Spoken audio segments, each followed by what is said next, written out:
انا شديت حيلي بحيلي عزل ما يمر بي، يا زين ما يمر بي، في شقوة تفقى والبارة وتكلها. تختتم اليوم منافسات بطولة العالم برياضة البهيوت القتالية والمقامة في مدينة رمسر الإيرانية، وشارك العراق بمنتخبات المتقدمين والشباب والنساء.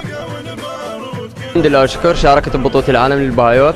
المنافسات جدا صعبة، الحمد لله والشكر قدرت انه احرز المركز الثالث، برونزية على وزن 51.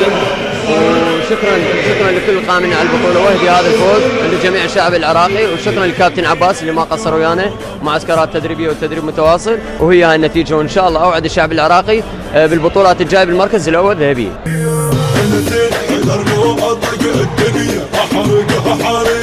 مثل حيدر ناطق الدنيا احرق كان ابو فاضل اسولف جيش وميه.